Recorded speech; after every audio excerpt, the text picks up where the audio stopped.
سفید رنگت والی عورتیں زیادہ تر کالے مردوں کی طرف جلدی راغب ہوتی ہیں۔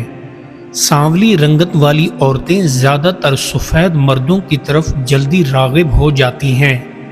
بیوی کو جلدی حاملہ کرنا چاہتے ہو تو بیوی کو تخم بالنگا کھلا کر بیوی کے پاس جاؤ، افاقہ ہوگا۔ ناراض بیوی کو جلدی راضی کرنا ہے تو اس کی کمر پر ہاتھ پھیرنا شروع کر دو، راضی ہو جائے گی۔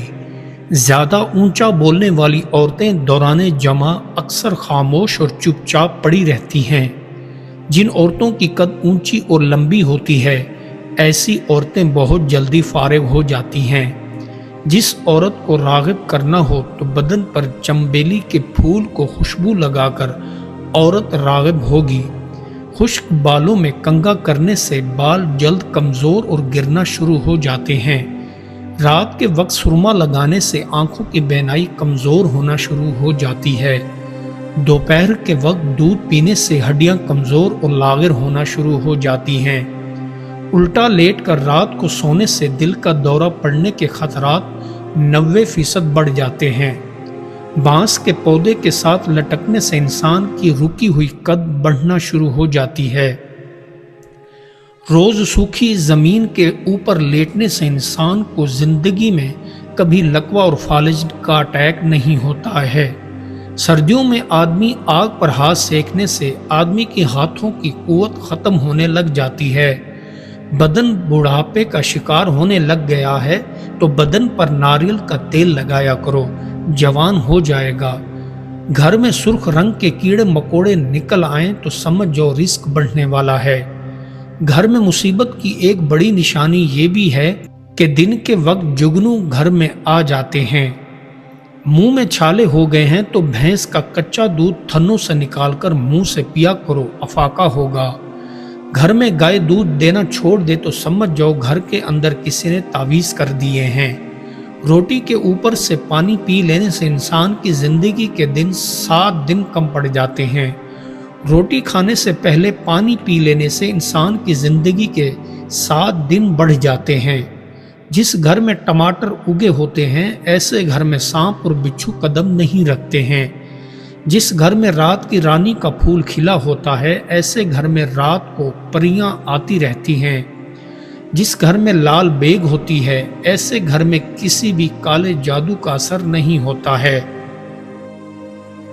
صاحبان عقل تو دنیا کی فضول باتوں کو ترک کر چکے ہوتے ہیں، مگر گناہوں کو ترک نہیں کر چکے ہوتے۔ دنیا کو ترک کر دینا ایک فضیلت ہے، جبکہ گناہوں کو ترک کر دینا فریضہ ہے۔ گزرے ہوئے کسی بڑے سے بڑے واقعہ پر بھی غور کریں تو وہ محض ایک خواب معلوم ہوتا ہے۔ اللہ کا جو رنگ مجھ پر چڑھ چکا ہے، یہی غالب رہے گا۔ اس کے مقابلے میں تمام رنگ مانگ پڑ جائیں گے۔ جب انسان دولت کو کھو دے تو کچھ نہیں کھوتا، اگر حوصلہ کھو دے تو بہت کچھ کھو دیتا ہے۔ آبرو چلی جائے تو قریب قریب سب کچھ کھو جاتا ہے، لیکن اگر روح مر جائے تو کچھ بھی باقی نہیں رہتا، بلکہ سب کچھ مٹ جاتا ہے۔ جس بندے میں شرم و حیا نہیں ہوتی، وہی گناہوں پر دلیر ہوتا ہے۔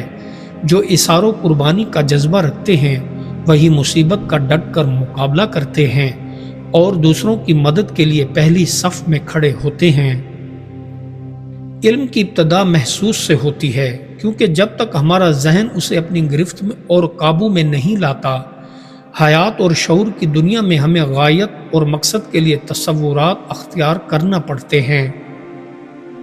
خوراک تھوڑی کماؤ، اس قدر زیادتی نہ کرو۔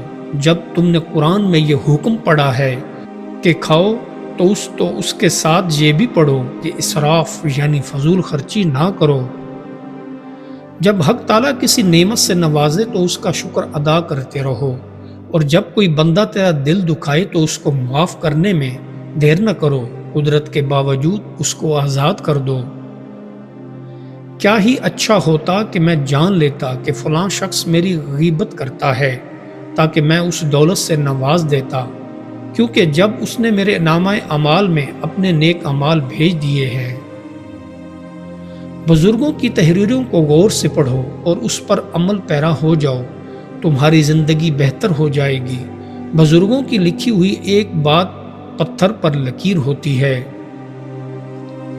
ہر وہ شے جو ہماری ضرورت سے بڑھ کر ہو زہر کے مترادف ہے، خواہ وہ قوت ہو، اقتدار ہو، دولت ہو، بھوک ہو، لالچ ہو، محبت ہو یا نفرت ہو۔ اپنی روح کا سودا کسی بھی چیز کے ساتھ مت کرو، یہ واحد چیز ہے جو تم اس دنیا میں لے کر آئے ہو اور صرف اسے ہی واپس لے کر جاؤ گے۔ محبوب یعنی اللہ تعالیٰ کے علاوہ کسی اور شے میں مشغول ہونے سے مراد اللہ تعالیٰ کا تمسخر اڑانا ہے۔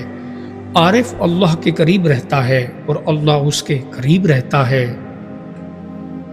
بلا ایمان و یقین کامل منزل مراد ہاتھ نہیں آتی اور ہمت راہ ہی میں دم توڑ دیتی ہے۔ حرص اور لالچ ابلیس کا وہ حربہ ہے جس سے وہ اللہ والوں کا شکار کرتا ہے۔ وہ بندہ ہمیشہ دوسروں کا غلام رہتا ہے جو خود سے فیصلہ کرنا نہیں جانتا، ہر کام میں دوسروں سے مشورہ چاہتا ہے۔ ایسا بندہ کبھی بلندی پر نہیں پہنچ سکتا۔ دنیا میں چیزیں اتنی دیر تک نہیں رہتی جتنی جلدی وہ پرانی ہو جاتی ہیں۔ قابل لحاظ اور قابل فخر تو وہ شخصیتیں ہیں جو نئی پرانی کی قید سے آزاد ہوتی ہیں۔ جہالت بے فکری کا گہوارہ ہے اور بے فکری راحت و آرام کا بستر۔ یہ قول ان لوگوں کے نزدیک درست ہے جو مردوں کی طرح پیدا ہوئے اور جمادات کی طرح زندگی گزارتے ہیں۔ محبت کرنے والے کی تعریف اور نفرت کرنے والے کی تنقید کھوکھلی ہوتی ہے۔ کچھ آنکھوں میں رات کے دروازے دن میں کھلے رہتے ہیں، جیسے کچھ دلوں کی راتوں میں دن کی کھڑکیاں کھلی رہتی ہیں۔ محبت میں اتنی طاقت ہوتی ہے کہ ایک برے انسان کو اچھا اور ایک اچھے انسان کو برا بنانے کی صلاحیت رکھتی ہے، لیکن عشق صرف ایک ہی کام کرتا ہے، ایک برے انسان کو اچھا بنا دیتا ہے۔ نیک لوگوں کی صحبت اس وقت تک تم اثر انداز نہیں ہوگی جب تک تم خود برائی سے دور جانے کی کوشش نہیں کرو گے، اس وقت تک تم پر کوئی بھی نصیحت اثر نہیں کرے گی۔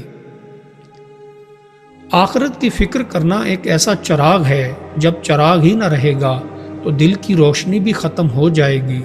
یاد رکھو، انسان کی بہتری اور نجات صرف دین کی تابعداری میں پوشیدہ ہے۔